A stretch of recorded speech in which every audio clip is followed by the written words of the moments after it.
investigaciones y también ha publicado numerosos artículos sobre disociación, trauma y la terapia MDR. Es autora y coautora de diversos libros orientados tanto a profesionales como a de divulgación general. Entre sus publicaciones podríamos señalar No soy yo, que va en la línea del trauma complejo de apego y disociación. Otro es Lo bueno de tener un mal día, que va orientado a la regulación emocional, y Las cicatrices no duelen, sobre la perspectiva del trauma y MDR. A nivel técnico o especialista, pues también tiene otros libros sobre trastornos disociativos, trastorno de identidad disociativa y Cuando el cuerpo habla. Eso es bien importante, un abordaje integrador del trastorno conversivo. Sin más preámbulo, podíamos hablar toda la mañana de la doctora, de todos los aportes que ha hecho a nivel internacional. Así que sin más preámbulo, para escucharla a ella, a la doctora Anabel González. Bienvenida, doctora, y muchas gracias por haber aceptado la invitación y que estamos a 7 horas de diferencia. Así que bienvenida. El espacio es suyo, doctora.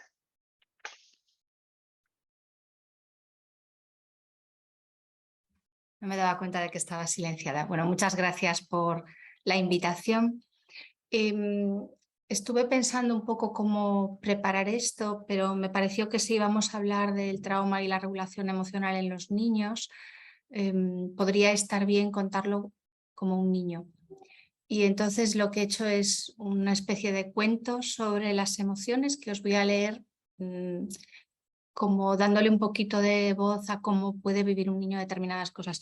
Desde luego, un niño no llegaría a tener conciencia sobre muchas de las cosas que os voy a contar, pero sí que es muy importante que nosotros podamos entender los procesos que se ponen en marcha dentro de la mente de los niños ante muchas situaciones.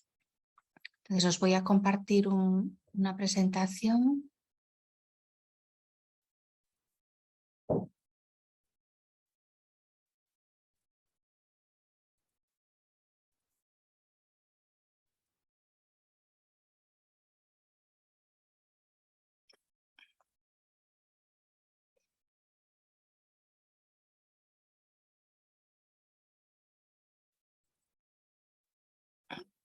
Perdón, que no me sale aquí. Vamos a ver. Aquí está. Bueno, esta es la historia de un niño y de sus amigas las emociones. Necesitamos conseguir que los niños puedan gestionar y aprender a gestionar toda la gama de emociones que tenemos. El primer truco es que los adultos tengamos esta capacidad o que la desarrollemos en la medida de la posible. Gestionar las emociones no significa que estemos zen todo el día y que no nos afecte nada y que no lloremos o que no nos enfademos. Al contrario, gestionar las emociones significa permitirnos sentirlas sin que se desborden por completo, sin que las anulemos del todo y, bueno, y llevándolas de la mejor manera posible.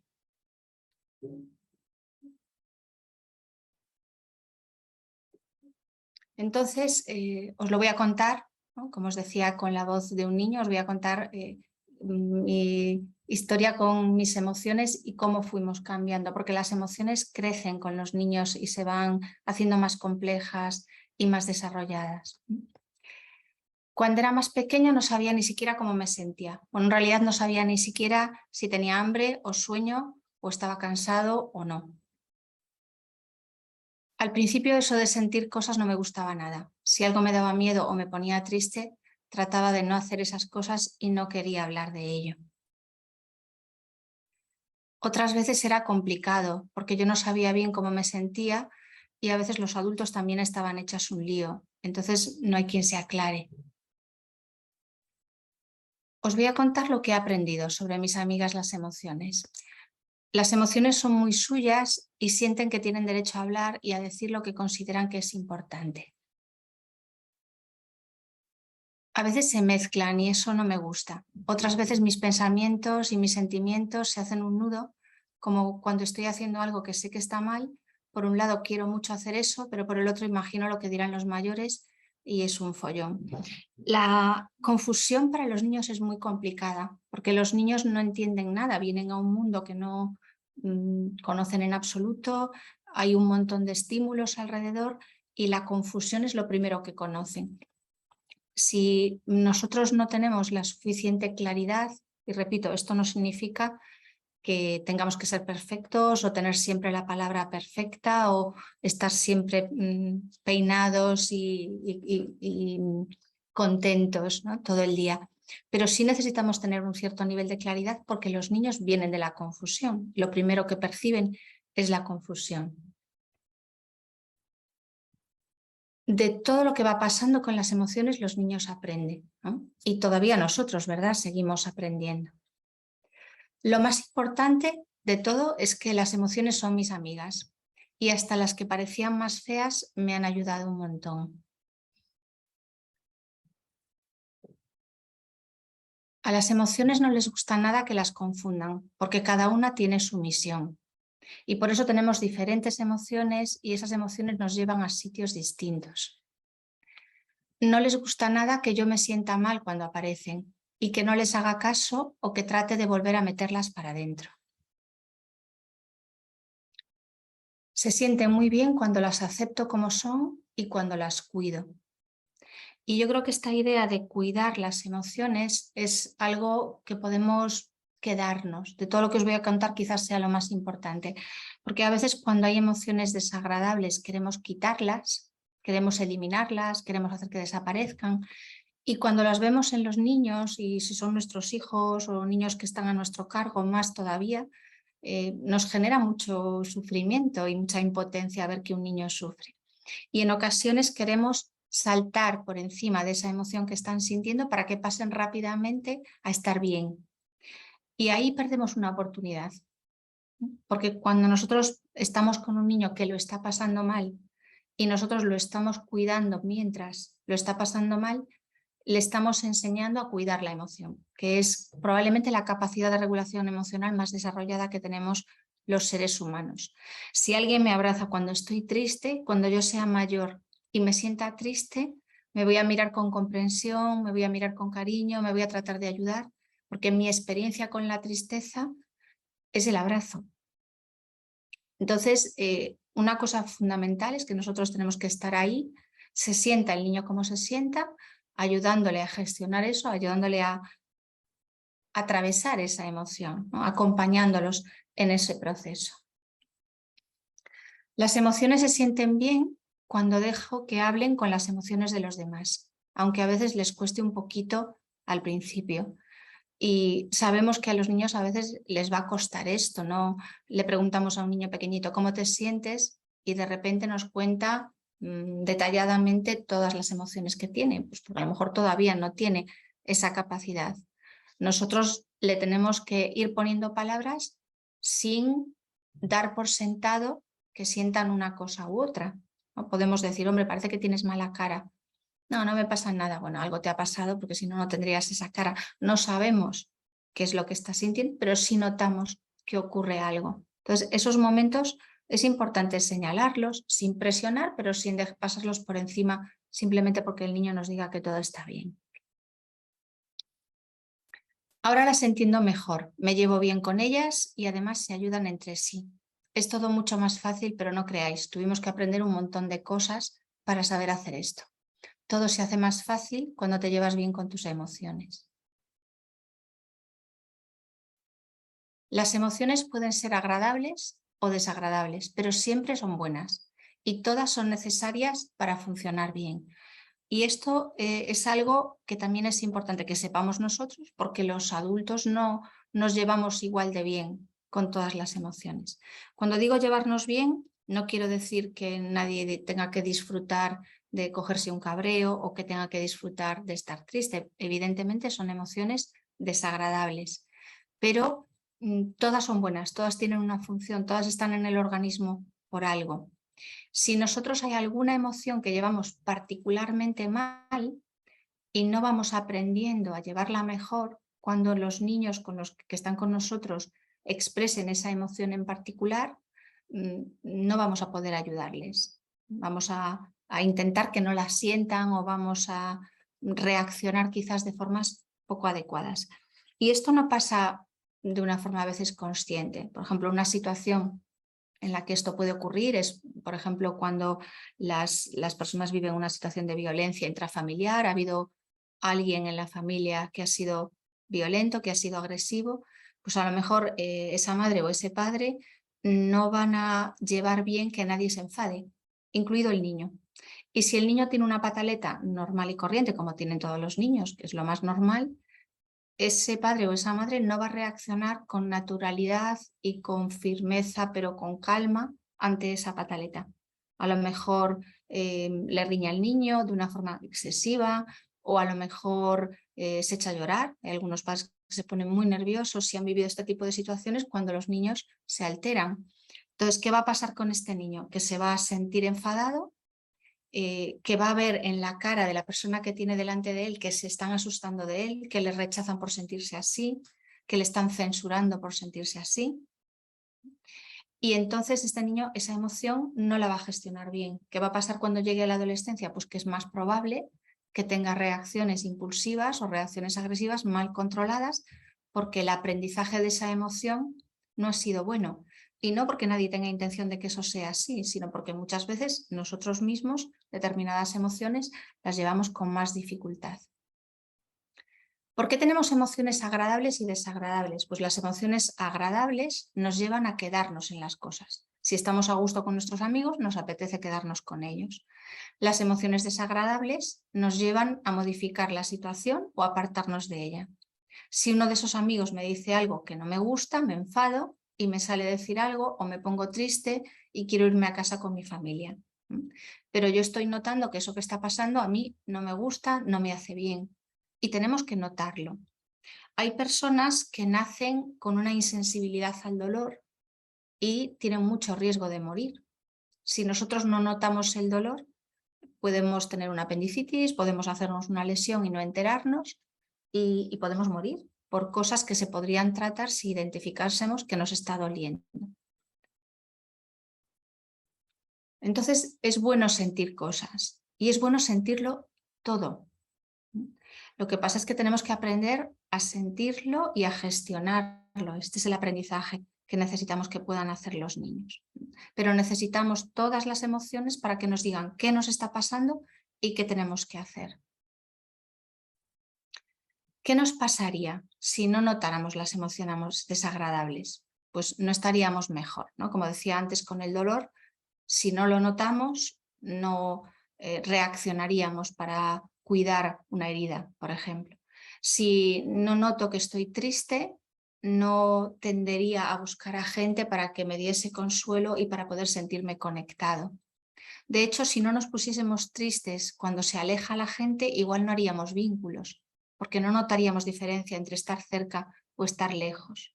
Entonces, en cierto modo, la tristeza como que nos vincula y nos ayuda a mantenernos junto a las personas que son importantes. Sin emociones no tenemos sensores, no tenemos indicadores para saber qué nos pasa, qué ocurre fuera y qué tenemos que cambiar. Y, como decía también al principio, todas las emociones tienen la misma importancia. Algo que nos puede ayudar a entender por qué todas las emociones son importantes es imaginar lo que sería no tenerlas.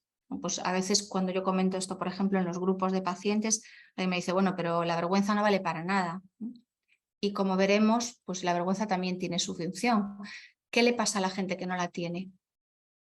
Pues o a veces hacen cosas que socialmente son muy embarazosas y pueden ser un problema para las relaciones sociales, o a veces son sinvergüenzas que tendrían que tener más vergüenza de la que tienen por determinadas cosas que pueden llegar a hacer. La vergüenza nos hace frenarnos un poquito y nos ayuda a funcionar como sociedad. Saber de emociones no es lo mismo que saber de otras cosas. Podemos leer muchos libros, tener mucha información, pero entender las emociones pasa por sentirlas bien.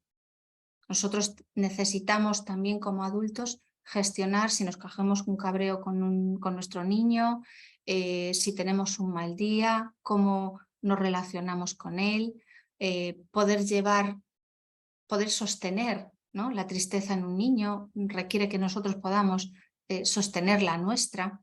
Y de nuevo, como decía antes con la rabia, nos puede pasar lo mismo con la tristeza. Imaginemos que hemos crecido en una familia donde a lo mejor una de las personas importantes, nuestra madre, nuestro padre, un abuelo, una abuela, han estado muy deprimidos. Pues en esa familia la tristeza no es cualquier emoción. Es una emoción que tiene una carga especial.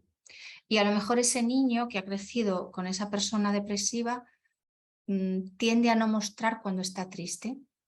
Porque si yo me muestro triste, ¿qué va a pasar con esta persona que ya está súper triste? Pues yo voy a intentar ponerme contento. Entonces, ¿qué podemos hacer como adultos para cuidar mejor emocionalmente de nuestros niños? Pues cuidarnos nosotros muy bien emocionalmente. Esto es la regla básica. No es tanto entender emociones, que yo creo que también ayuda, pero ver si nosotros tenemos alguna dificultad con alguna de ellas, pues nos conviene hacer este mismo proceso que estoy explicando. Entonces vamos a ir hablando de las distintas emociones y de cómo se van desarrollando con el niño. Lo primero que aprendí es que las emociones no están todo el rato, vienen y se van. Las emociones saben cuándo tienen que venir y cómo y cuándo tienen que marcharse. Se arma mucho lío cuando no las dejamos hacerlo así. El sistema nervioso funciona de una determinada Me pregunta si lo logró lo que no queremos mover. ¿Perdón? Entiendo que no era una pregunta, ¿verdad? No, puede seguir. Vale. Entonces, el sistema nervioso funciona de una determinada manera y a veces las personas tenemos nuestra propia idea de cómo tienen que funcionar las emociones, pero no seguimos las reglas del juego. Le imponemos a nuestro sistema nervioso funcionar de una manera imposible. Por ejemplo, no quiero sentirme así. Eso no funciona nunca. Si yo me siento de una manera, pues me siento así. Eso no lo puedo decidir. Yo puedo decidir lo que hago con eso que estoy sintiendo. Pero pretendemos decirnos, no tengo que sentirme así, porque no lo considero una emoción legítima o porque me parece que no toque. Entonces necesitamos saber cómo funciona para seguir las reglas del juego. Podemos hacer muchas cosas con las emociones, pero tienen que ser cosas posibles. Empecemos por el miedo. Mi amigo el miedo me avisa cuando algo puede ser peligroso. Es como un superpoder que me ayuda a escapar rápido. Hace que mi corazón vaya deprisa, respiro más, mis piernas se mueven. Puedo correr un montón cuando tengo miedo. Mi amigo el miedo también me ayuda a no meterme en líos ni a hacer cosas con las que me pueda meter en problemas o hacerme daño. Pues si le cojo un poquito miedo a cruzar la calle, bien, porque no seré imprudente, ¿no? A los niños a veces tenemos que ayudarles a tener un poquito más de miedo a cosas que ellos no saben que son peligrosas. Las personas a veces le dan instrucciones a mi amigo el miedo. Ten cuidado, le dicen. Lo hacían sobre todo cuando era pequeñito porque aún no sabía bien qué cosas eran peligrosas. Otras veces me asustaba de cosas que los adultos me fueron explicando que no eran peligrosas. Era todo un lío al principio, pero mi amigo el miedo y yo fuimos aprendiendo. Mi amigo el miedo es un experto en soltarse.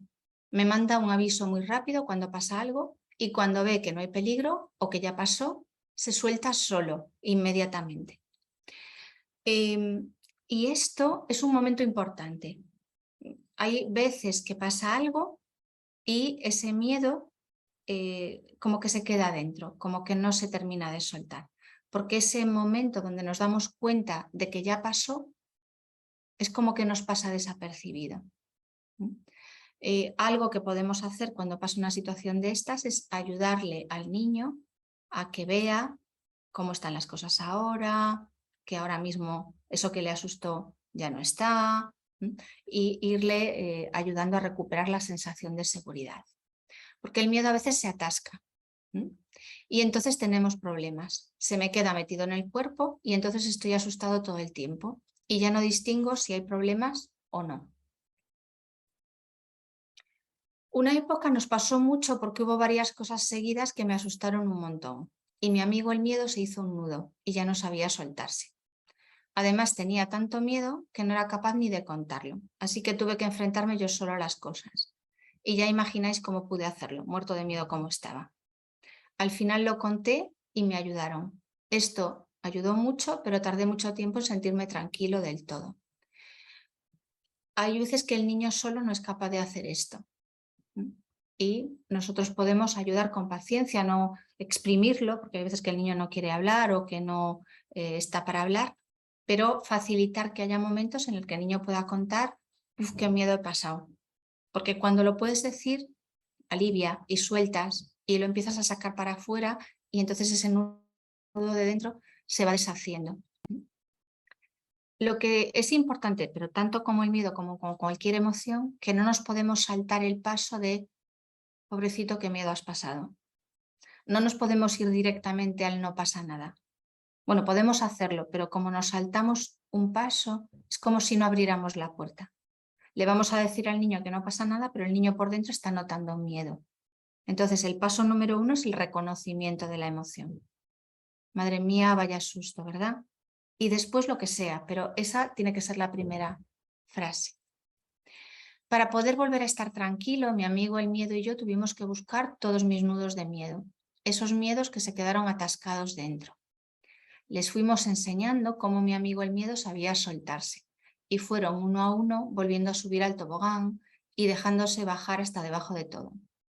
Los miedos son muy listos y en cuanto les enseñamos, todos supieron irse. Solo necesitaban que los encontrásemos y les echásemos una mano. Si tenemos un niño que se asusta mucho, a lo mejor no está mal de vez en cuando hacer un poquito de historia, ¿no? ¿Te acuerdas cuando eras pequeñito? ¿Cómo te asustabas con esto? Mira, después te fuiste haciendo más mayor, esto ahora ya no te da tanto miedo. Igual al pensarlo todavía da un poquito de miedo, ¿verdad? Y vemos a ver si todavía le da un poquito de miedo al pensar en algo de hace tiempo. Porque si nos lo cuenta, vuelve a soltar otro poquito. Y a veces hay miedo acumulado. Y cuando hay miedo acumulado, el niño necesita soltarlo a poquitos. A lo mejor le ha pasado algo en el cole, o a lo mejor ha habido problemas en la familia, o ha habido dificultades. Y si pasamos esa mala época o esa mala etapa y el niño empieza a estar mejor, podemos no querer revolver en aquello. No es buena idea, porque si todo lo que pasó lo hablamos de vez en cuando, lo comentamos con naturalidad, le ponemos fácil al niño poder hablar de ello, contar cómo se sintió, cómo se siente todavía, ventilamos, ventilamos, ventilamos, ventilamos y ahí ya no va a quedar nada con el tiempo.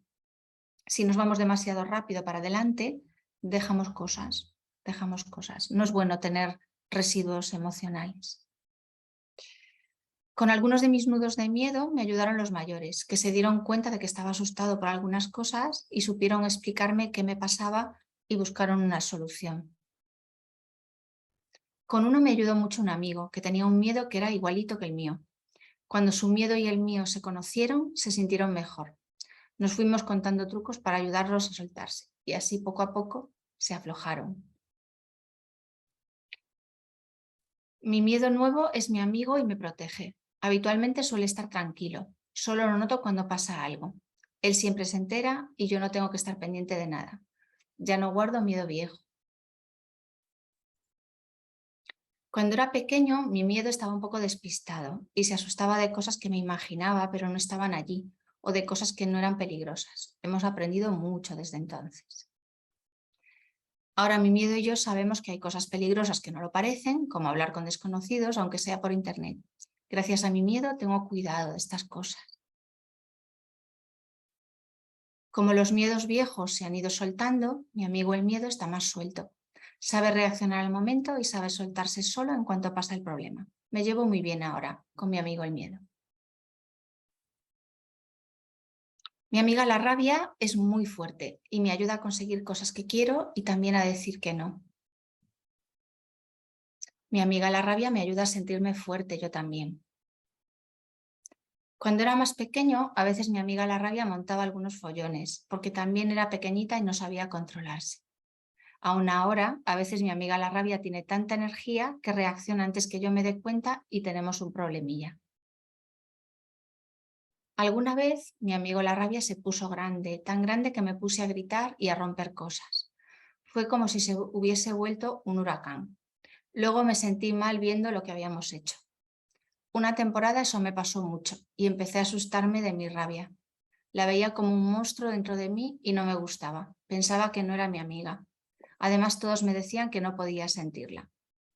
Pero era raro, porque en algunos momentos era como que dejarla salir así me gustaba, me hacía sentir fuerte. Cuando me sentía mal, casi quería que saliese porque no podía más. Estaba hecho un lío. Como a nadie le gustaba a mi amiga la rabia, sobre todo en esa época, me fui fabricando un sitio dentro donde iba metiendo toda mi rabia vieja, cuando no quería sentirla o no quería que los demás se dieran cuenta de que estaba ahí. Incluso tenía un botón con el que podía hacerla desaparecer de repente y mandarla para ese sitio. Claro que se fue juntando mucha, porque ya nunca la sacaba para afuera y entonces empecé a tener que meterla a presión. Tampoco me gustaba ver a otra gente enfadada. Me sentía muy mal y le decía mi rabia, yo no quiero ser así, yo no quiero ser como ellos. Mi rabia entonces se ponía muy triste y me decía, ¿por qué me confundes con ellos? Yo soy tu amiga. ¿Cómo aprendí a llevarme bien con mi amiga la rabia? Cuando mi amigo Óscar me habló de cuánto le gustaba montar a su caballo favorito, de repente entendí qué equivocado estaba con mi amiga la rabia. Los caballos, como mi rabia, a veces no son capaces de controlar su energía. Tienen tanta que no saben qué hacer con ella y echan a correr a lo loco. Pero un caballo con mucha energía es un buen caballo. A mi amigo Óscar le costó mucho que su caballo aprendiese a frenar y a dejar que él le guiase, le fuese diciendo cuánto correr y por dónde. Me dijo que lo más importante era hablarle con cariño, despacito, sin miedo. Cuando tu caballo se siente bien contigo, entonces es como si ya supiese lo que quieres hacer, sin tú decirlo. Y así empecé a hablarle a mi rabia. Tranquila, vamos a pensar, espera un poco, vamos a ver qué hacemos. Le sacaba a correr y nos íbamos acompasando. También aprendí a dejarla salir con palabras. Al principio me salía con gritos, a trompicones y todos lo entendían mal y a veces se molestaban con ella. Pero luego fueron saliéndome palabras que yo podía hacer fuertes o incluso suaves, como si estuviera tocando un trombón. Mi rabia salía con ellas y mi voz se hacía más segura y más firme. Podía decir esto no me gusta nada sin gritar. Era una sensación estupenda poder sentirme unido a mi rabia y dejarla salir sin que se desbocara. Nos llevó mucho tiempo, pero lo conseguimos. Esto generalmente los niños no lo consiguen solos. Lo consiguen porque hay alguien ahí mientras están enfadados que es capaz de mantenerse firme, porque a un niño que está enfadado tampoco le vas a dejar pues romperlo todo o ponerse a hacer alguna cosa que le pueda hacer daño o que pueda ser contraproducente, pero sin salirnos nosotros de nuestras casillas, lo cual puede ser complicado a veces porque los niños se cogen pataletas muy importantes en ocasiones, ¿no? Entonces conseguir estar ahí, hombre, no digo zen porque no creo que se pueda, ¿no? Pero más o menos estar, hablar con el niño después de que pase, ayudarle a pensar cómo puede ir haciendo esto de otra manera, ¿no? Con los niños que tienen muchos arrebatos, yo algo que les suelo proponer a los padres es que traten de poner siempre, siempre la lupa, el foco en los momentos en los que el niño se enfade bien. Enfadarse bien significa que hoy he sido capaz de decirlo sin insultar, que hoy he sido capaz de decirlo sin gritar, que hoy he sido capaz de decir esto no me gusta y no he tenido que romper nada.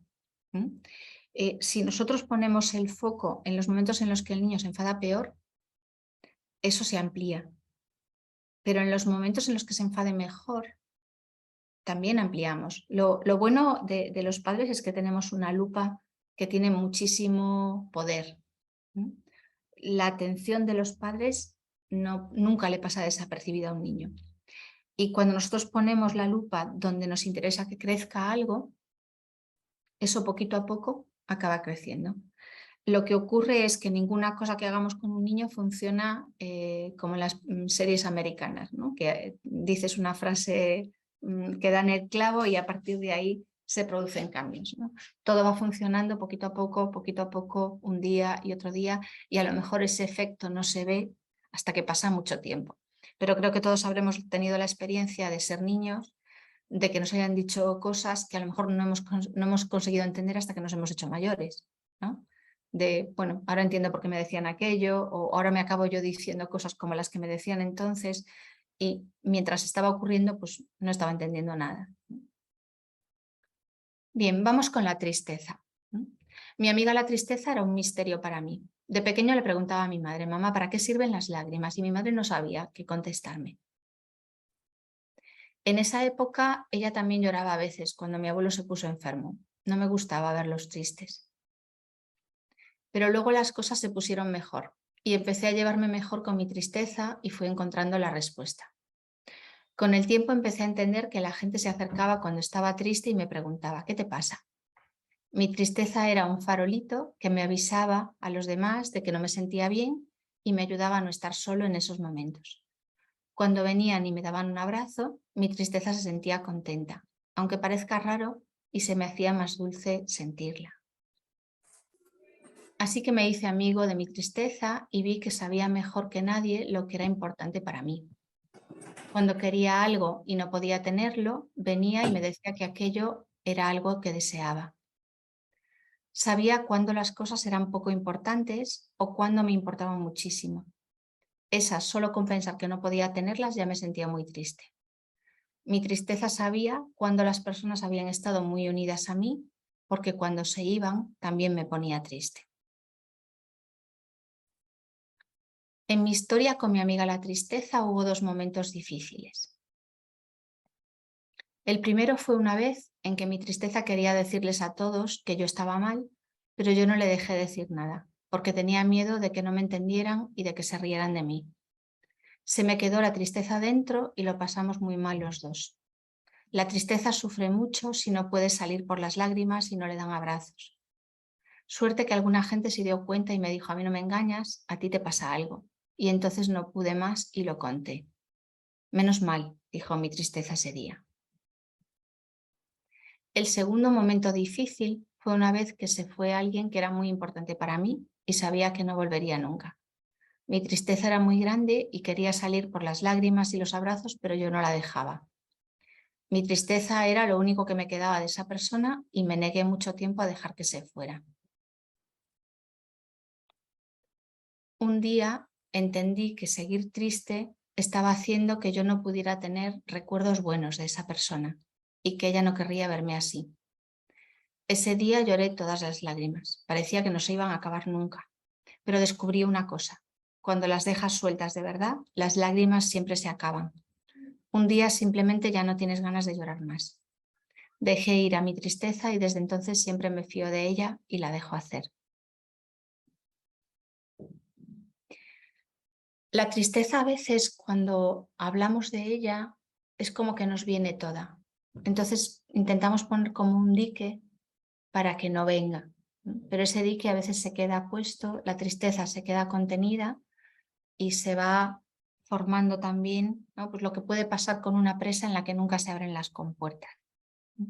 Cuando el otro se da cuenta de que estás triste y te lo dice, abre un poquito una rendija y por ahí puede empezar a salir. Vamos con otra emoción, una que muchas veces es difícil, es complicada.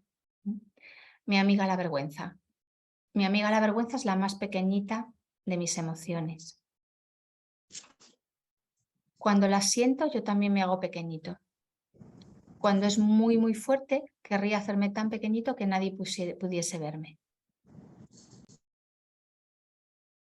Mi amiga la vergüenza está conmigo desde hace mucho tiempo y me ayuda a no hacer el ridículo y a encajar.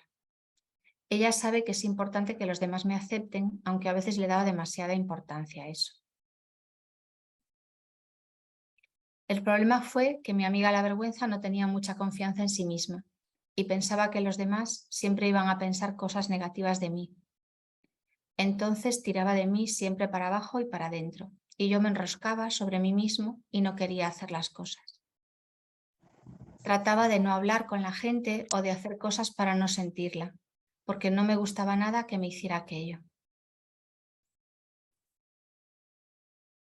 Cuanto más trataba yo de que no apareciera, más tiraba de mí para que le hiciera caso, y más inseguro se sentía de todo.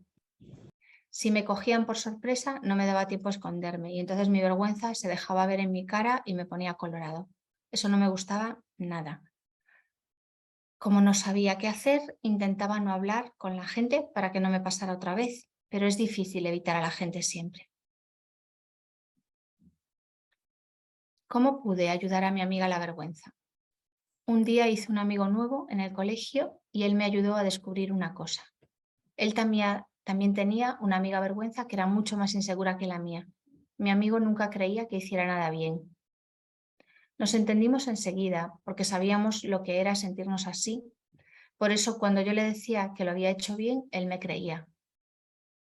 Me di cuenta de que lo que sentía su vergüenza no tenía nada que ver con cómo yo lo veía. Cada vez que le decía a mi amigo, no te preocupes, lo has hecho muy bien, o no les hagas caso, son unos pesados, mi propia vergüenza estaba escuchando calladita. Entonces vi que cuando hablaba con la vergüenza de mi amigo, hablaba también con la mía.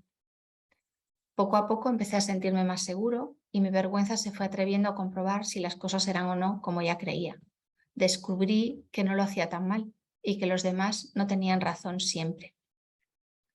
Esto también muchas veces no ocurre solo. Y una manera en la que nosotros le podemos ayudar a los niños a aprender a hablarse por dentro es a través del juego.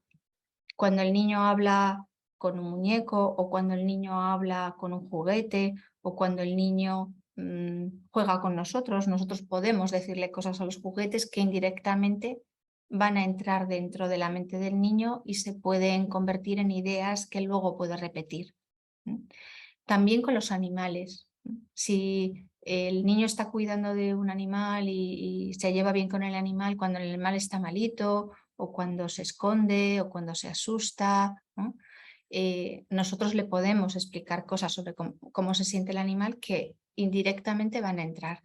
Con los niños contar historias, trabajar a través del juego, hablarle de otros y a los adultos muchas veces también les entra de una forma más fácil porque no están haciendo así, no están levantando barreras para no dejar que entre eso, porque les da cosa, porque se sienten mal. Entonces es una oportunidad de hacer algo parecido a esto. Ahora mi vergüenza vive conmigo, tranquilita, dentro. A veces aparece un poquito, pero yo ya sé que está asustada. Sé cómo calmarla y ayudarla y sé que necesita lo que necesita que yo le diga cuando está así. Ella también me ayuda ahora, me da buenos consejos sobre cómo comportarme con los demás, pero ya no le preocupa tanto lo que piensen porque está tranquila por dentro. Una cosa que me ayudó fue empujarla un poquito. Era como si me llevara los ojos hacia el suelo y me dijera no quiero mirar, pensando que si miraba a otra persona a los ojos, saldrían de ellos rayos fulminantes que la desintegrarían. Como nunca miraba, cada vez se encogía y me encogía más y más. Un día noté muy fuerte cómo me empujaba hacia abajo y cómo me encogía hacia adentro, pero decidí mantener la mirada en los ojos del otro y la cabeza levantada. Incluso cuando parecía sentir literalmente los rayos destructores de la mirada de aquella persona fundiéndome por dentro, mantuve la mirada. Fue como dejarme fulminar, pero sin encogerme ni esconderme. Y entonces ocurrió algo fascinante, algo increíble. Poco a poco el calor fue bajando. No lo notaba al principio, pero luego se fue apagando y pude empezar a ver. Me pareció tan extraordinario aquello que quise probar otra vez. Volví a mirar a aquella misma persona y ¿sabéis qué? La sensación ya no era igual. Solo el hecho de saber que podía bajarla mirándola de frente había hecho que ya no sintiese como que me quemaba. Al seguir mirando, además, bajaba más y más rápido que antes. Y entonces descubrí lo más asombroso de todo. La mirada del otro empezó a cambiar. No sé si fue que a mí ya no me asustaba mirar, que mi vergüenza se asomaba ya a mis ojos y complejos y se quedaba allí, o que al sostenerle la mirada el otro había cambiado su concepto sobre mí. Pero lo cierto es que yo me sentía diferente y eso era lo importante. Desde ese día mi vergüenza y yo vemos las cosas de una manera bien distinta. ¿Qué quiere decir esto? Que muchas veces con los niños no basta solo con reconocer que se sienten de una determinada manera, acompañarlos, porque el niño puede ser muy tímido, puede tender a evitar mucho, puede ser muy vergonzoso y no es nada fácil, y no tengo tampoco una solución sencilla para esto, hasta qué punto les tenemos que dar ese empujoncito o hasta qué punto tenemos que respetar que no pueden, porque forzarlos no es bueno, pero dejarlos ahí escondiditos, ¿no? Yo recuerdo una niña que estaba en una clase y que llevaba semanas metida en una de las casitas de jugar y no salía de allí. Y la profesora, pues tratando de respetar su ritmo, la había dejado allí, ¿no? Hablamos con la niña y le dijimos, ¿por qué no sales a jugar un rato y ve a jugar con los niños y luego, si te sientes mal, puedes volver? Y la niña empezó a salir, empezó a tener otro tipo de experiencias y empezó a estar normal en la clase. Entonces necesitamos encontrar un punto entre empujar un poquito y respetar y no forzar. Pero la vergüenza es una emoción que lleva mucho en los niños y en los adultos a que evitemos, ¿no? Pues si nosotros sentimos vergüenza, tratamos de no mirar, tratamos de no hacer. Y como no hacemos y como no miramos, nunca se nos quita la vergüenza. ¿Cómo se nos quita la vergüenza? Pues haciendo aquellas cosas que nos dan vergüenza hasta que llega un momento que nos habituamos. En general, con las emociones, la evitación es un problema, porque las emociones, explicaba al principio, son como de quita y pon. Las emociones vienen y las emociones se van. Y cuando estamos haciendo algo nuevo, algo que hacemos por primera vez, una situación que nos supone un poquito de reto, es normal que las emociones sean más intensas. Si nosotros lo repetimos, ¿no? Si no nos echamos para atrás, sino que nos echamos para adelante, esas emociones van a bajar. Si no lo repetimos porque lo hemos pasado mal y pensamos que lo vamos a pasar igual de mal o peor, porque además le hemos cogido miedo, entonces nunca comprobamos ese cambio, esa reducción en el malestar. Por eso animar de una manera lo más respetuosa y cuidadosa posible al niño a que haga cosas que le cuestan un poquito, le puede ayudar a superar determinadas inseguridades o determinados miedos. Pero como decía antes, no hay una regla fija ni es algo sencillo. Tenemos que fiarnos un poquito de nuestra intuición. Mi amigo el asco. Mi amigo el asco está conmigo desde que yo era muy pequeñito. Mi amigo el asco es muy protector. No quiere que comas cosas con las que me puedo poner mal. Pero cuando mi amigo el asco era muy pequeño, andaba un poco despistado. Todas las comidas nuevas le parecían mala idea, sobre todo las de color verde, pero no me avisaba de lo asquerosa que era la tierra hasta que era tarde. De pequeño comía una cosa que me dio mucho asco. Mi amigo el asco creció muchísimo y estaba ahí todo el tiempo. No era como otras veces que venía un momento y se iba. Como me decían que tenía que comer de todo y veía a todo el mundo tan agobiado porque comiera, lo seguía intentando y mi asco cada vez se ponía peor. Quería avisarme de que no comiera cosas que me podían hacer daño, pero yo no podía hacerle caso. Así que a pesar de que los mayores me insistían y se enfadaban conmigo, mi asco gritaba mucho más por dentro, así que yo evitaba todo lo que pudiera alterarlo y dejé de comer casi todo. Me apartaba hasta de los olores que no le gustaban o de las cosas que se parecían a aquello que había comido, intentando que se quedara tranquilo. Cuando por fin entendí lo que le pasaba, pude insistir en que no quería más aquella cosa, pero que intentaría ir comiendo lo demás. Los mayores se tranquilizaron, pero mi asco no estaba nada convencido. Una cosa que aprendí es que el asco no sabe pensar bien, pero yo estaba dispuesto a ayudarle. Tuve que ayudarlo a acostumbrarse a las comidas otra vez y recordarle que ninguna de ellas nos había hecho daño. Al principio mi asco no quería saber nada de esas comidas nuevas. Arrugaba mi nariz para que no las oliera y me hacía escupirlas sin que me diera tiempo a pararlo. O se hacía un nudo en mi garganta y no dejaba que la comida pasara. Me llevó mucho tiempo convencerlo. Iba metiendo bocaditos muy pequeños, animándolo a que lo saboreara de nuevo. Luego, poco a poco, se fue animando y descubrió que muchas estaban realmente ricas. Ahora mi amigo el asco no se preocupa de esas cosas. Como yo ya sé lo que me gusta y puedo decir sobre las comidas, nos entendemos bien en esto. Hasta se anima a probar sabores nuevos. de nuevo, como pasa con la emoción anterior y con muchas otras, también tenemos que encontrar un punto en hasta dónde forzamos al niño a probar cosas y a comer cosas diferentes, hasta qué punto le dejamos seguir su criterio, porque su criterio puede ser comer una o dos cosas, ¿no? Lo cual ni es sano ni es tampoco conveniente. Forzarle a comer hasta el extremo, sí o sí, cualquier cosa, bueno, pues como todos los extremos, acaba siendo un problema. Así que tenemos que encontrar ahí un punto en el que el niño le podemos ir ayudando a manejarlo. El asco no tiene que ver solo con la comida. Ahora mi amigo el asco ha crecido y me ayuda con muchas más cosas. Por ejemplo, también me avisa cuando la gente hace o dice cosas asquerosas, así que tengo muy claro que no me gustan. Mi amigo el asco me ayuda a decir que no quiero hacer esas cosas y a no participar en ellas cuando me lo proponen. Cuando veo a los demás haciendo cosas como burlarse de otra persona, mi asco y yo sabemos que no queremos ser así. Y el asco, cuando nos vamos haciendo más mayores, tiene una función social, ¿no? Y tiene también una parte que nos ayuda y que es adecuada. Mi amiga la culpa. Mi amiga la culpa está conmigo desde que empecé a plantearme qué cosas estaban bien y qué cosas estaban mal.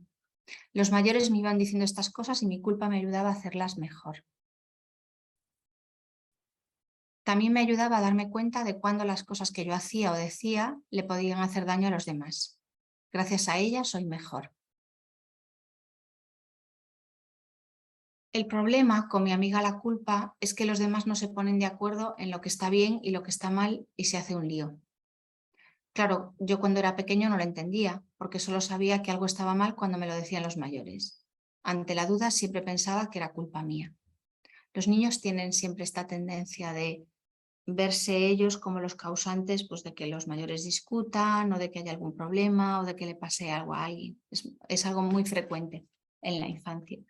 Y si hay alguien que incrementa esa tendencia, esa culpa, pues esto va a aumentar, ¿no?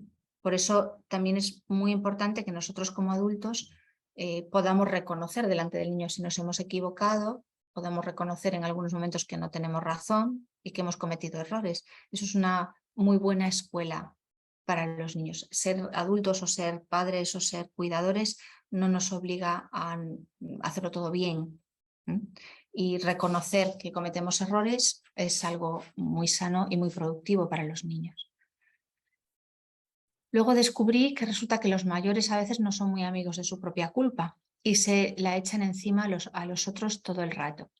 Mi culpa no sabía eso y siempre recogía las culpas de los que los demás echaban fuera. No os podéis imaginar cuánta culpa cabe dentro de un niño. Acabé pensando que yo tenía la culpa de todo lo que pasaba.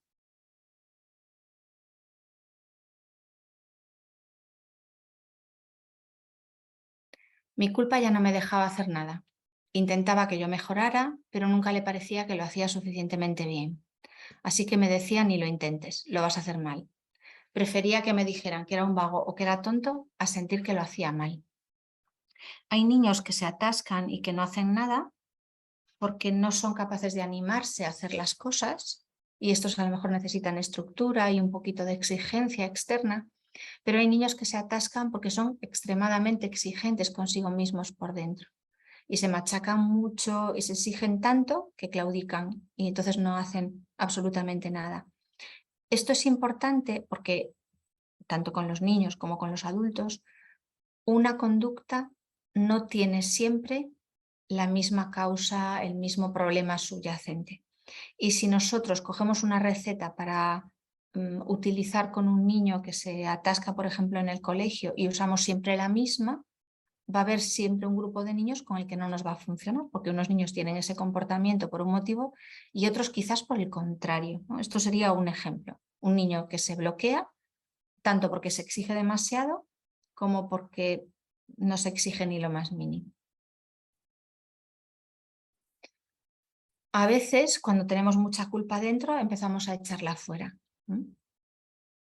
Entonces, esto es lo que le pasa un poco al niño. Empecé a echarle yo también la culpa a otros. A veces hasta mentía para no tener que cargar yo con más culpa. Ya no me cabía ninguna culpa más porque explotaría. Menos mal que alguien que sí sabía llevarse bien con su culpa me ayudó a distinguir lo que era realmente culpa mía y lo que era culpa de las demás personas. Me enseñó que hasta los mayores pueden tener la culpa de cosas aunque no lo reconozcan, y me enseñó a hacerme cargo de mis propios errores y a reconocerlos. Ahora me llevo bien con mi amiga la culpa. ¿Y sabéis qué? Estoy aprendiendo muchísimo. Cuando me equivoco ella me avisa y puedo rectificar enseguida. Si meto la pata con otra persona, gracias a ella pido perdón sin problema y es estupendo ver cuánto puede mejorar esto las cosas. Hasta me dice cuándo algo va a estar mal y ya pienso antes en otras cosas que puedo hacer en lugar de eso. Le estoy cogiendo cariño a mis errores. Gracias a mi amiga la culpa aprendo mucho de ellos. Con cada error lo voy haciendo mejor y mejor. No me importa equivocarme, porque sé que si me equivoco es porque lo estoy intentando. Y eso me anima a seguir probando con todas mis fuerzas hasta que me sale mejor. Y aunque pensemos que las emociones positivas son fáciles, no siempre es así, ¿no? Hay niños y también adultos que tienen problema y a veces incluso más problema con las emociones positivas que con las negativas. La alegría nos ayuda a ver las cosas que sí nos gustan y que son divertidas y que son agradables. Mi amiga la alegría me sale sola, pero le gusta mucho la compañía. Por eso, cuando me hace reír, es genial cuando los demás se ríen conmigo. A veces hago cosas para que los demás se rían y así reírme con ellos. Si creéis que la alegría es fácil, estáis equivocados. Su trabajo es más difícil de lo que parece. A veces, cuando los demás no están alegres, no les gusta mucho que tú lo estés. Hay gente que ni siquiera sabe reírse contigo y con esa gente mi alegría se pone triste y se va yendo para atrás. Hubo una vez que algunas personas de mi vida estuvieron mal mucho tiempo y tuve que esconder a mi amiga la alegría. Hasta llegué a pensar que no estaba bien sentirla. Otras veces yo hacía trampas y cuando tenía problemas con mis otras emociones, la ponía ella por delante y bloqueaba al resto, para que los demás no notasen que tenía vergüenza, que estaba enfadado o que estaba triste. Cuando no la dejaba hablar con las otras emociones, ella se quedaba como agarrotada y no se sentía bien. Me decía, no me dejas ser alegría de verdad. ¿Cómo se arreglaron las cosas con mi amiga la alegría? Cuando fui mejorando las cosas con las demás emociones, mi amiga la alegría empezó a salir solo cuando sentía que quería hacerlo. Y entonces la sensación fue muchísimo mejor. Los demás también me entendían mejor porque antes mi alegría les confundía y creían que no necesitaba su ayuda. Vi lo bonito que es cuando sientes alegría porque te sale y es de verdad. Me reía desde la barriga, qué sensación más chula. Mi alegría me sigue ayudando a veces con las otras emociones, porque por ejemplo cuando estoy muy triste me ayuda a buscar cosas que me ponen contento, para que la tristeza se alivie un poco. Ahora somos un equipo.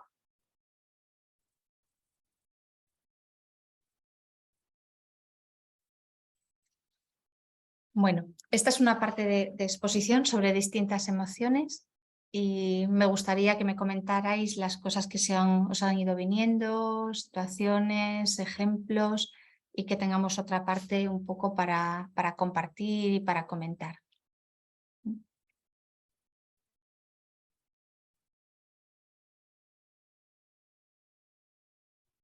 Muy bien, gracias. Sigue, Paola. Acá en el chat hay una pregunta, doctora, que Sí. dice, ¿cómo ayudar o manejar las emociones de las personas involucradas en los procesos judiciales de familia desde una posición imparcial? ¿Desde qué rol? ¿Desde qué papel? Porque el papel de los padres, el papel de las personas de servicios sociales o de los que trabajan en el ámbito judicial es diferente. Lo interesante sería que todos manejásemos un lenguaje común y que pudiésemos ser congruentes, ¿no? Ser medianamente consistentes, pero creo que no es la misma función, ¿no? Unos Dice padres que pueden... Sí. Perdón, dice que desde el punto de vista como jueza. Bien, yo creo que darnos cuenta de que cualquier proceso judicial, yo creo que somos conscientes, ¿verdad? Desde todas las profesiones, de que lo que pueda pasarle a un niño que implique tener que pasar por el sistema judicial mueve muchas cosas, y que es un ambiente artificial, y que es un ambiente en el que el niño se puede ver como muy impactado y muy bloqueado. Entonces, decirle al niño que entendemos que esto es difícil y que le puede costar, y primero ayudarle a sentirse cómodo y que vea que podemos entender cómo se está sintiendo, puede ser importante, ¿no? Creo que los procesos judiciales los tendríamos que adaptar, ¿no? Que no podemos pretender que un niño llegue, declare justo el día que toca y que lo cuente todo perfectamente, ¿no? No funciona así, ¿no? Y yo creo que esto es una reflexión que como sociedad en todos los países tenemos pendientes. Yo os invito a todos, porque veo que hay aquí personas del ámbito judicial. Nosotros en octubre vamos a hacer unas jornadas de familia, justicia y trauma, que están precisamente orientados a intentar poner en contacto estos dos mundos, ¿no? El ámbito jurídico y el clínico, ¿no? Para que intentemos reflexionar sobre este tipo de cuestiones. Pues, por ejemplo, una de las propuestas que se están haciendo ahora es que las declaraciones sobre temas muy sensibles, como cuestiones de maltrato, de abuso sexual, se hagan en un espacio adaptado a los niños, que no se tengan que adaptar los niños, que ya a bastantes cosas se tienen que adaptar a un juzgado que con el aspecto que tiene, ¿no? A una persona que no conocen y de repente empezar a exponer cosas durísimas que a lo mejor con un psicólogo o con un terapeuta tarda mucho tiempo en poder comentar, ¿no?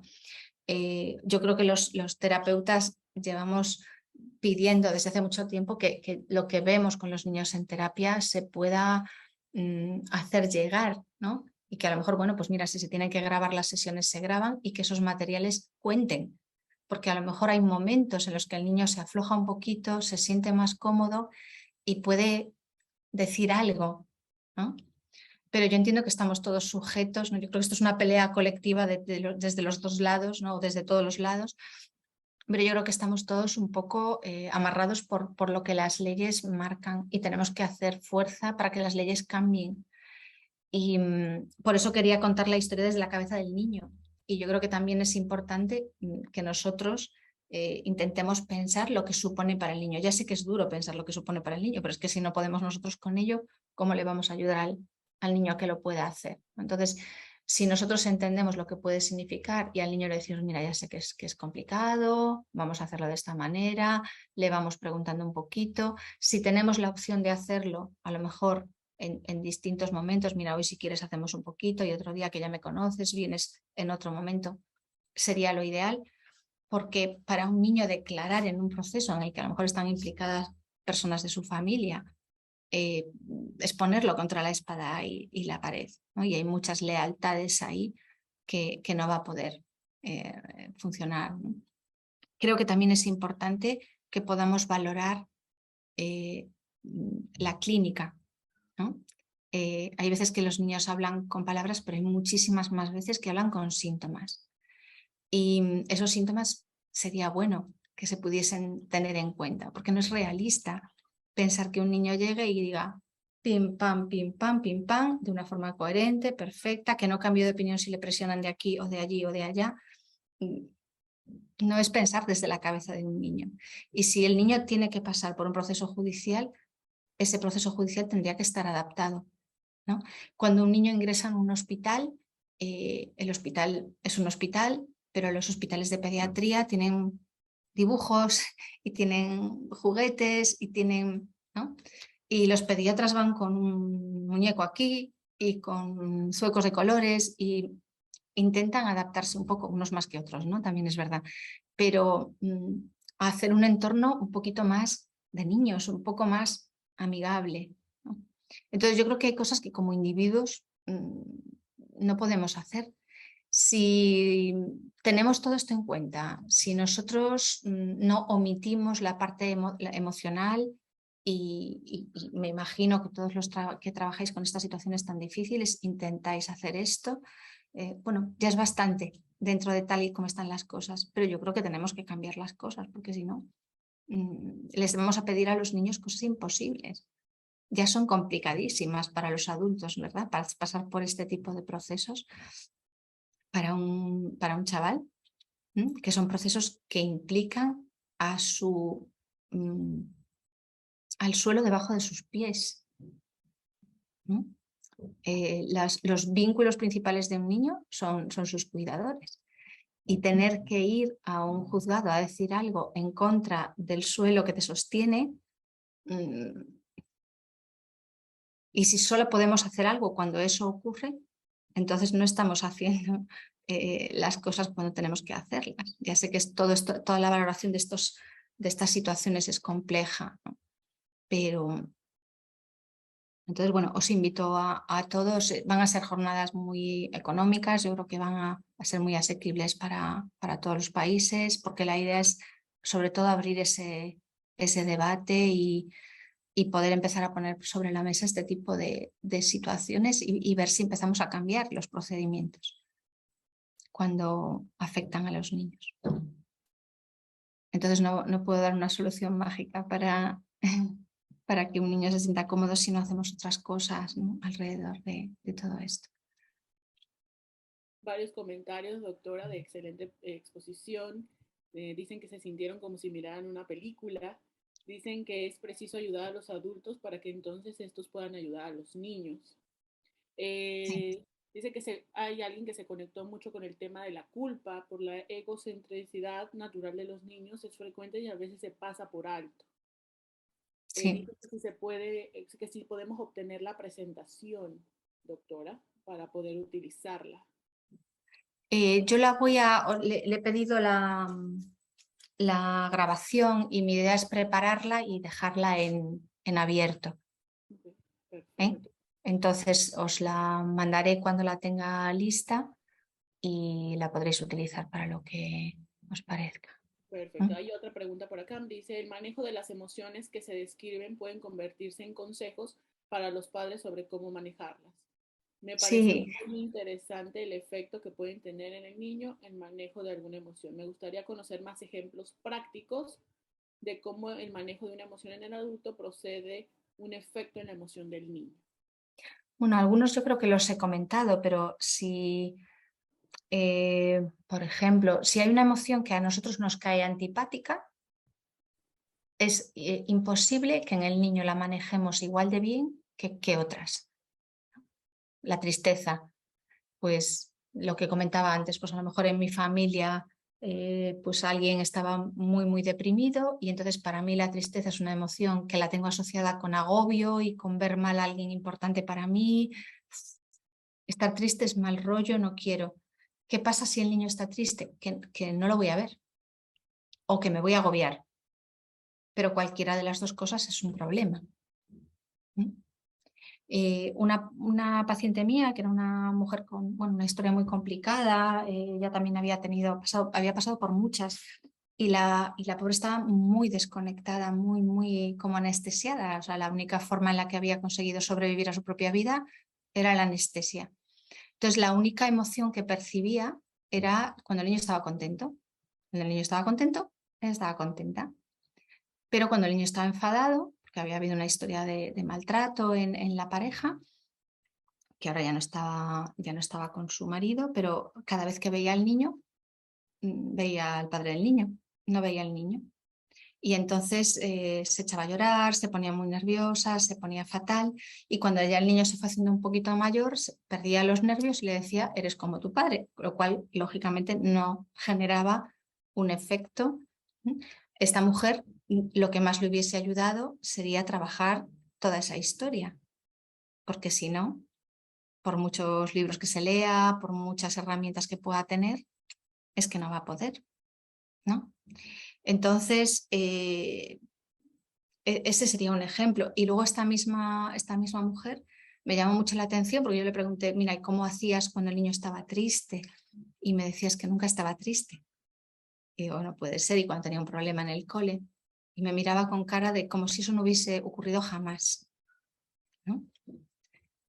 Ella cuando estaba con el niño siempre le compraba cosas, quería que estuviera contento, lo cuidaba, lo vestía, lo tal, lo cual, pero la tristeza no la podía gestionar porque ella estaba tan desconectada de la suya que la del niño no la vio jamás. Entonces, ¿qué le va a pasar a este niño cuando crezca? Por ejemplo, cuando lógicamente, porque siempre toca en algún momento que nos pongamos tristes, ¿qué va a hacer este niño? Enfadarse, porque es la única emoción que le vieron, la única que es capaz de manejar, o querer comprar cosas, porque era la única relación que establecía, ¿no? Con la madre era, me compra cosas, está... Entonces, enfadarse por no tener la PlayStation, quiero decir, por ejemplo, ¿no? Podría ser una reacción muy lógica para un niño cuando estuviese triste, porque la emoción de verdad, la del fondo, sería la tristeza, pero de esa ni hablamos, porque no existió nunca, era como una emoción que estaba siempre por atrás. Y como esto, muchas cosas, ¿no? Algo que quiero insistir mucho siempre cuando hay padres escuchando es que no tenemos que ser perfectos, ¿sí? Escuchemos lo que escuchemos, siempre vamos a pensar, ay, pues esto lo hago mal, ¿no? Y yo tengo mis propios niños y cuando voy a los cursos de apego siempre salgo traumatizada, ¿no? No tenemos que ser perfectos. Los padres perfectos producen muchísimos problemas, ¿no? Un padre que intenta no equivocarse nunca, que siempre está en su sitio, que siempre tiene la palabra justa, un padre que no se equivoca nunca, que no reconozca nunca que se equivoque, es un padre que va a fulminar la autoestima del niño, porque ese niño nunca va a sentir que esté a la altura. Y además no es verdad, es decir, todos metemos la pata, todos nos equivocamos, todos tenemos nuestros momentos, ¿no? Entonces, no tenemos que ser perfectos, no se trata de eso, ¿no? Se trata de estar ahí, de tomar un poquito de conciencia de nosotros mismos. Yo creo que si nosotros entendemos cómo funcionan nuestras emociones, vamos a poder ayudarle a los niños a gestionarlas mejor. Lo cual no quiere decir que todo el tiempo estemos ahí en una clarividencia, eso nadie está ahí, ¿no?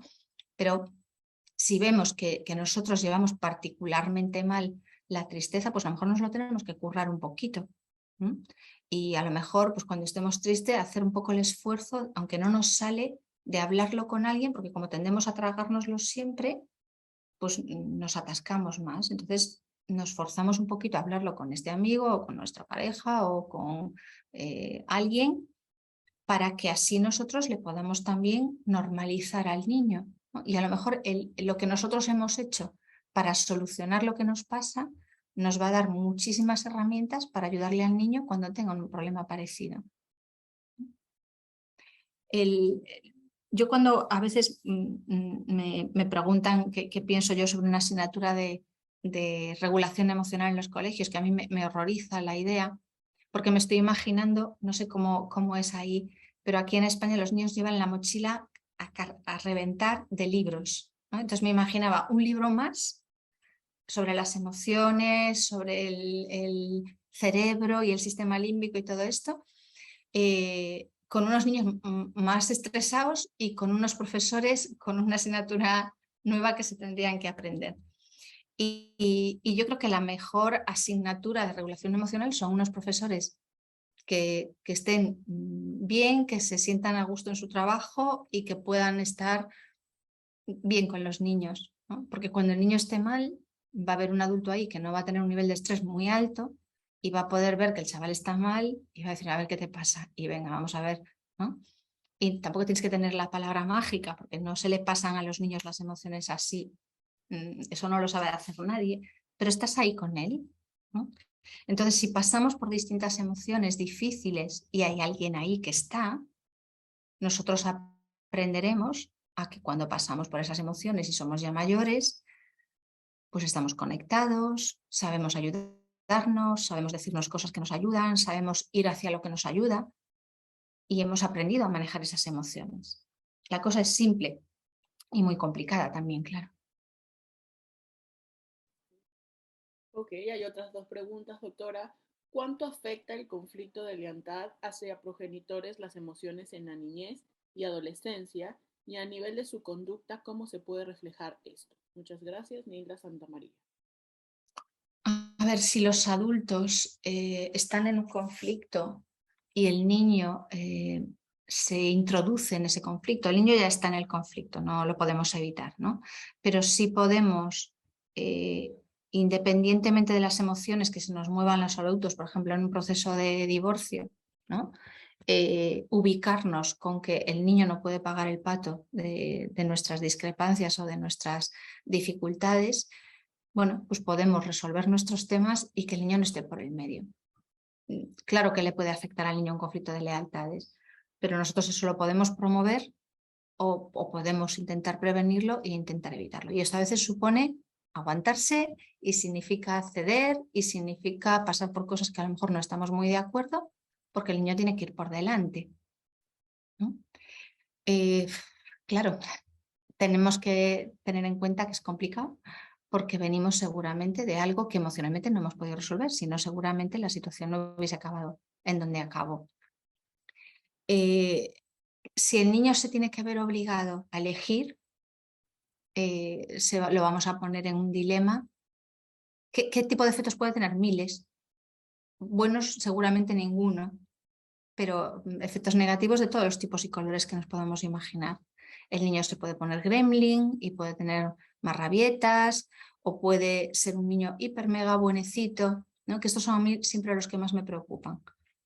Los que se portan súper bien, se ponen a cuidar de sus padres para que ellos estén bien, lo hacen todo para no dar razón a más conflicto, ¿no?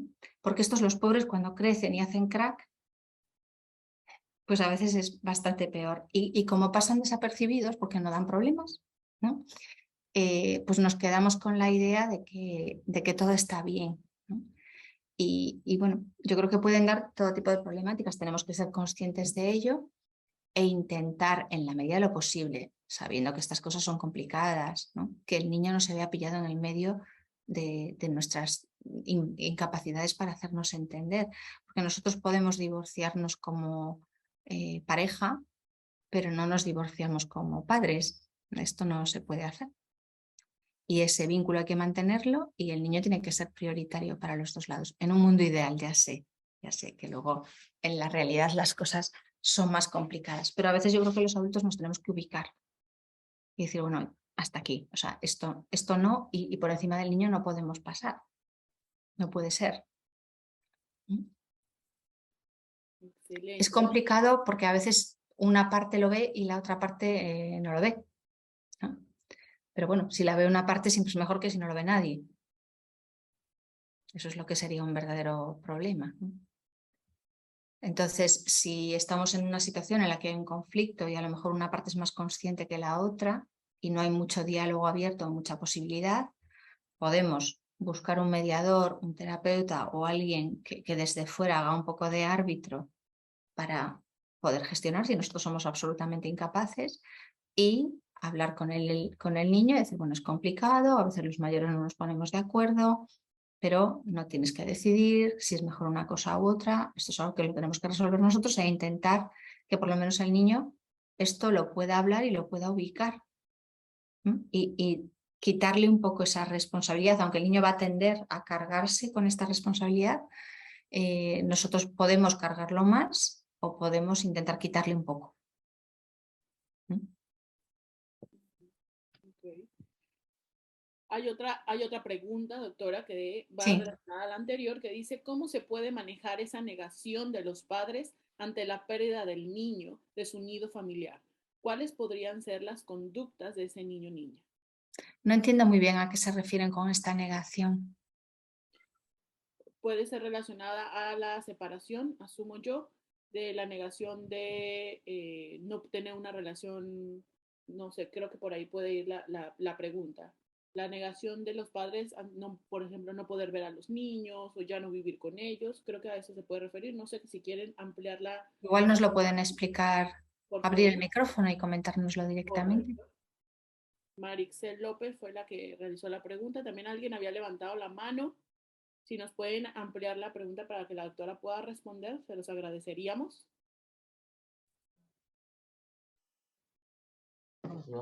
Sí, se refiere a cuando los niños los papás tienen una negación, pues de que los niños no, como perdieron ese nido familiar, que su familia, él debe de pasar esas etapas del duelo, de la pérdida de ese nido familiar, y entonces los papás no quieren, se niegan, ¿no?, a que el niño reciba esa ayuda. A eso me refiero.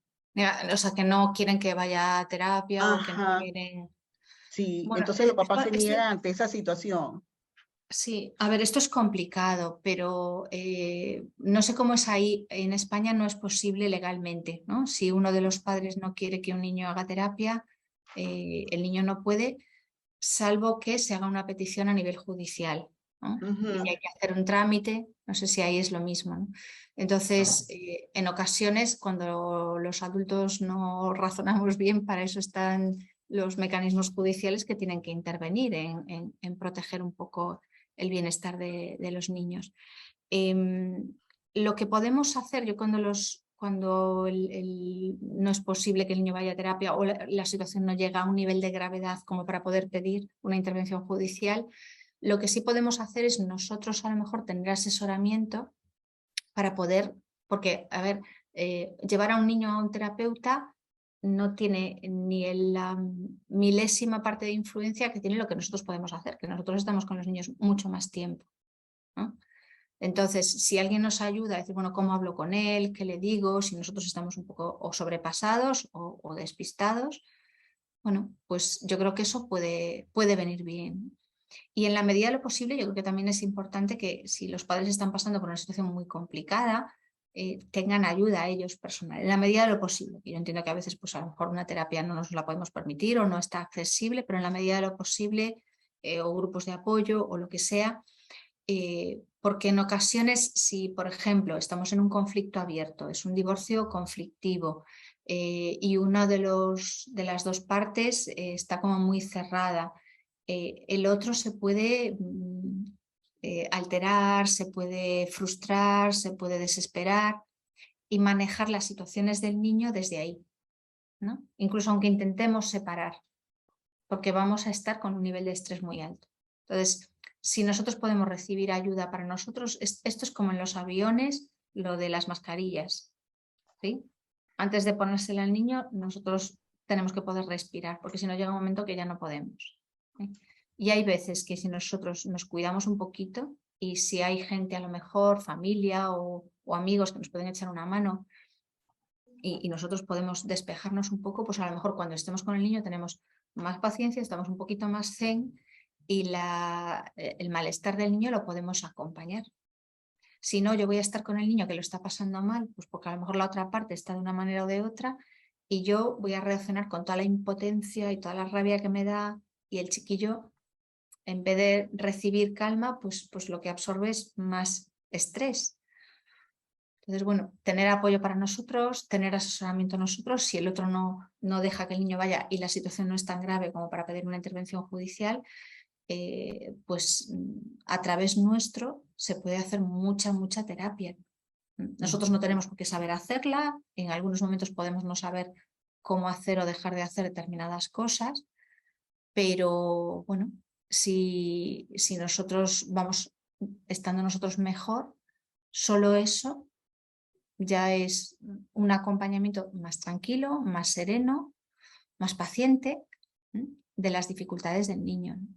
Y yo creo que otra cosa también importante es que si hay un proceso de divorcio, los adultos nos tenemos que adaptar y a los niños les lleva tiempo adaptarse. Les puede llevar pues años, porque es un cambio de planeta, es un cambio de mundo, es mucho. Y a lo mejor en los primeros tiempos, después de una separación o durante, ¿no? Todas las etapas que rodean a esos momentos pueden ser muy difíciles y a veces la tormenta va bajando un poco y vienen etapas con un poquito más de calma en la que todo se asienta un poco, y lo mismo va a pasar con los niños. Gracias, doctora. Muchas veces el niño no está aislado, el niño está en un contexto. y todo lo que influya por un lado puede influir por el otro lado.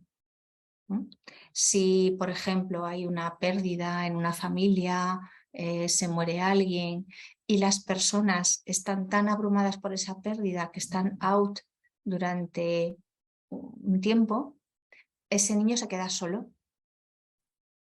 ¿Sí? Si los adultos están afectados, porque es normal que no vamos a estar como si no pasara nada, ¿no? Pero no tanto porque se apoyan unos a otros, porque lo pueden hablar, porque... ¿no? Entonces ese niño pasa por un duelo como lo están pasando los adultos, pero no lo pasa solo. Y eso es totalmente diferente.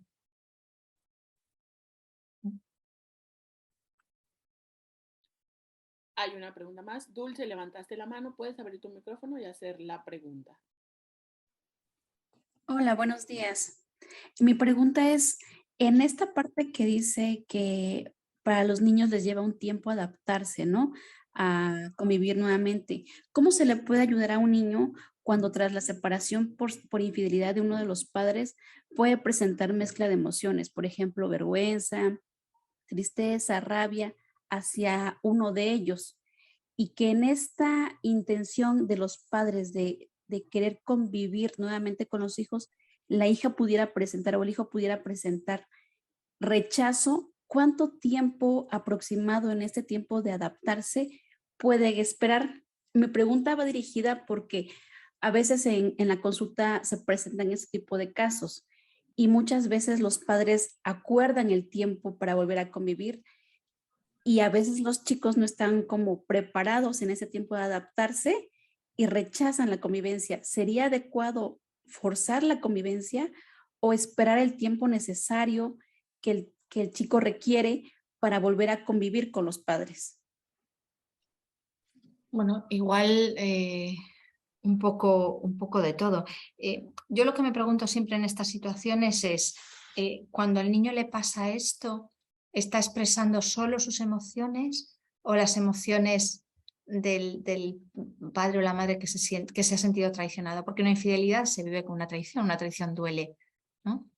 Entonces, a veces el adulto puede aceptar que el otro vuelva, pero lo que transmite emocionalmente es que esto no lo ha podido asimilar y no es nada fácil de asimilar, ¿no?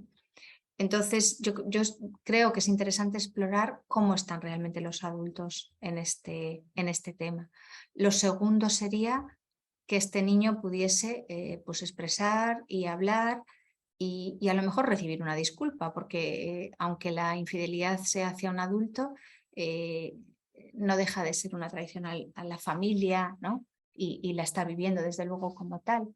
Entonces, a lo mejor hay cosas que desde el manejo de la familia como grupo se pueden hablar y se pueden trabajar. Yo lo comentaba con respecto a algunas de las emociones y de las situaciones. No tengo una respuesta para esto. Un niño hay que respetar sus momentos y sus tiempos y sus emociones, pero esto no significa hacer todo como el niño se empeña en un momento determinado, porque hay veces que el niño está atascado o que el punto en el que está no le viene bien.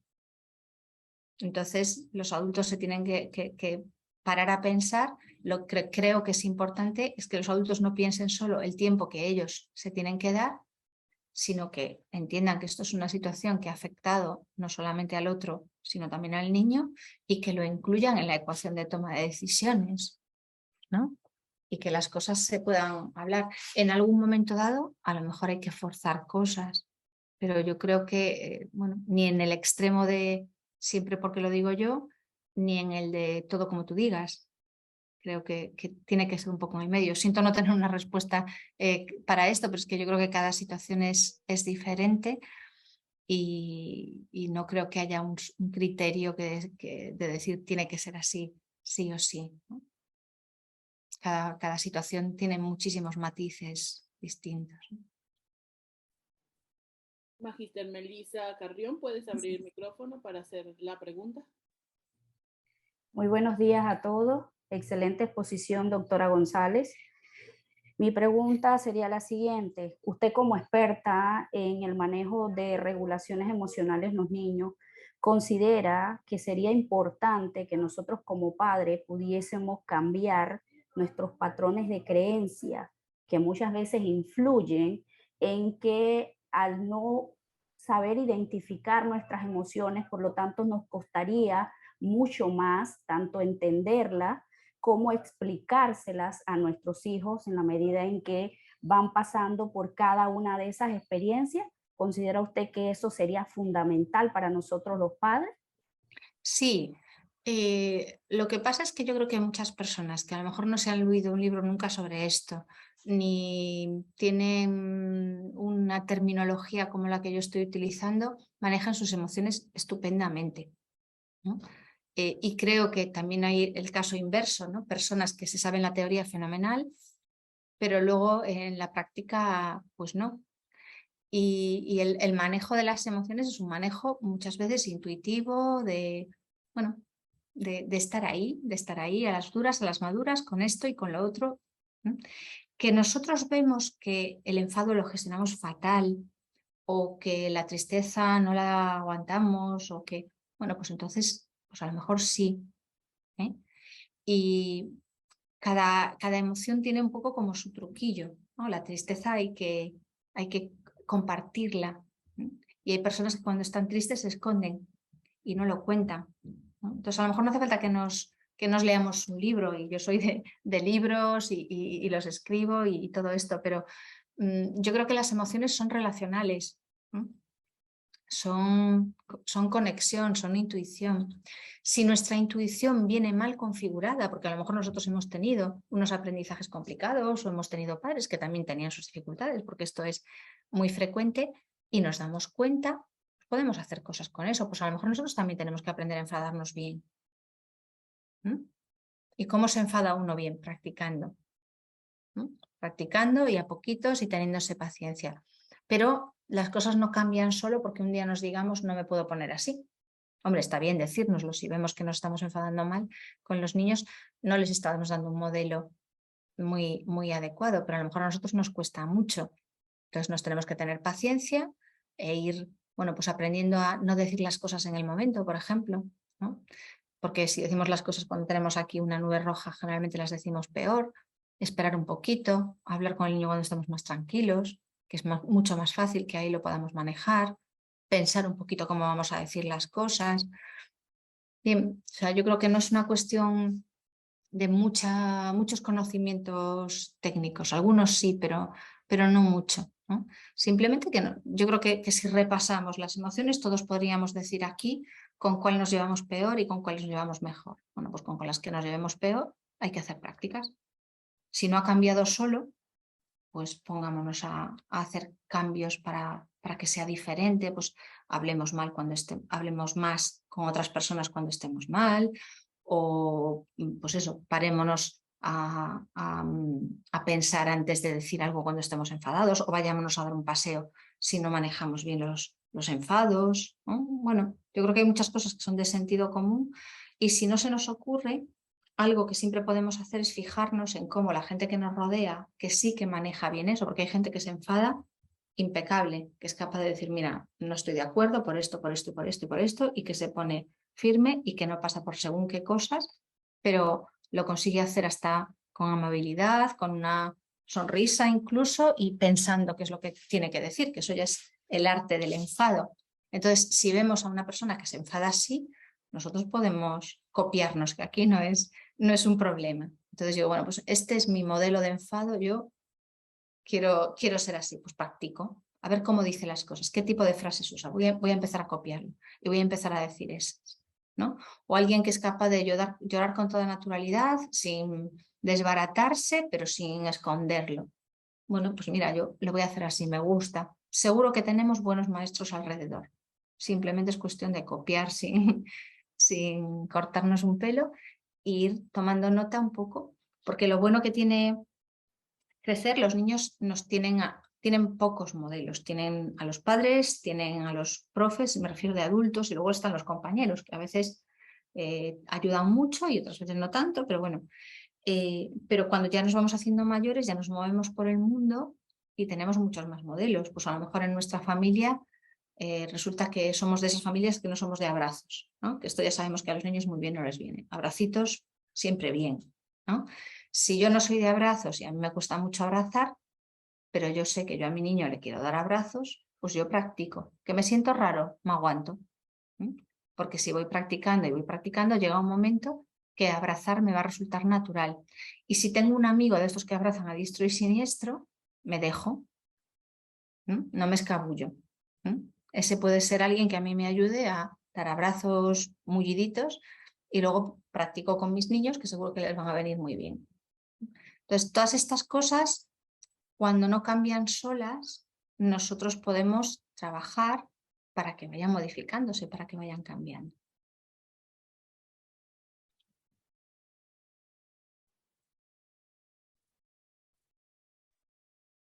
Una última pregunta, doctora.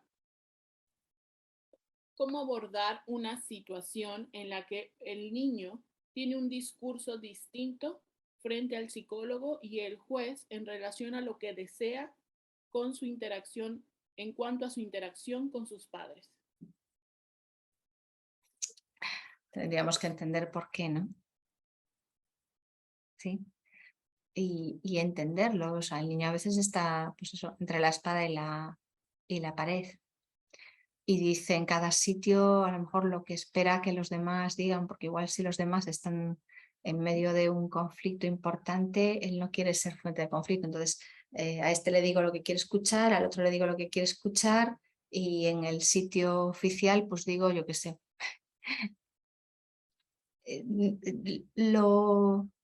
Yo creo que lo importante es que nosotros usemos la telepatía que Dios nos dio. O sea, todos tenemos un poquito, y con los niños hay que usarla mucho, porque ellos a veces, sobre todo si están hechos un lío y si la situación es muy complicada, ellos no entienden lo que les pasa por dentro. Y nosotros podemos ver un poquito detrás. Igual no es como lo pensamos, también tenemos que dejarles espacio para que ellos cuenten, porque lo mismo nosotros nos hacemos una película, ¿no? Como nosotros estamos muy cabreados, pues pensamos que el niño también tiene que estar cabreado. Y a lo mejor el niño nos dice que está cabreado con el otro para que nosotros nos quedemos contentos y que, ¿no? Entonces, bueno, pues a lo mejor el niño lo ve desde otro punto de vista porque quizás nosotros estamos enfadados con el otro, pero resulta que el otro también es su padre o su madre y también tiene un vínculo con esa persona, y es, para un niño los vínculos no son opcionales.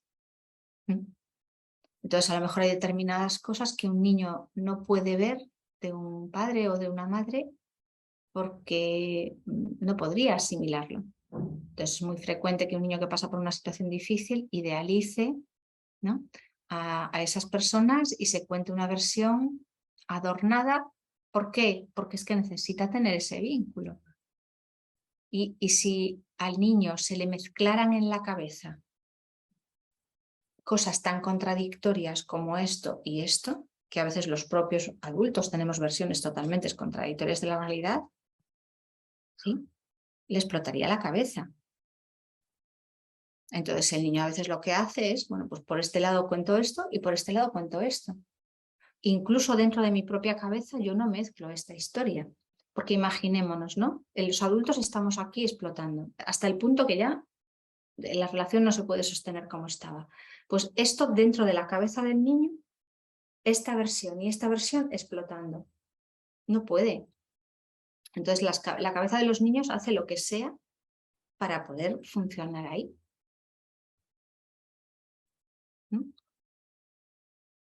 Entonces, si nosotros entendemos que tiene que ser muy difícil escuchar una cosa, escuchar la otra, lo hablamos con el niño y se lo decimos. Yo entiendo que tienes que estar hecho un lío. Yo entiendo que tiene que ser muy complicado esto y lo otro. Y ¿sí?, que a veces eso empuja al niño en una dirección que nosotros creemos que puede ser negativa para él. ¿Ya? Y comprendo que es complicado. Pero la prioridad tiene que ser no incrementar ese lío mental que tiene. Y yo creo que desde el ámbito judicial, tener en cuenta que sí, tenemos que tener en cuenta la declaración del niño, pero no solo eso, porque el niño muchas veces se ve en esa disyuntiva de qué versión apoyo, ¿no? Se ve en un compromiso imposible de afrontar. Entonces, los adultos, y si los adultos que cuidan de ese niño no lo pueden hacer porque no consiguen pensar, pues a lo mejor desde las instancias judiciales hay que tomar decisiones pensando en lo que pueda ser mejor para el niño, teniendo en cuenta lo que dice el niño, pero también teniendo en cuenta otras cosas, ¿no? Y como decía antes, yo creo que no solamente lo que el niño pueda decir de palabra, que quizás sea lo más complejo, ¿no? Porque no va a reflejar necesariamente lo que el niño siente o lo mejor para él, porque el niño quizás no lo sepa, sino también la sintomatología, ¿no? Yo creo que la forma en la que se presentan síntomas, los momentos, nos dan una información que yo creo que sería fundamental que pudiese entrar a tenerse en cuenta dentro de los contextos, en las tomas de decisiones, en los contextos judiciales, ¿no?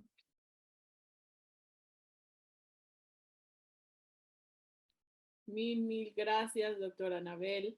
De verdad que ha sido un placer escucharla y que nos haya respondido todos estos cuestionamientos. De verdad, muchas gracias. Dejo con la licenciada Yariela que hace el cierre de su presentación. Así es.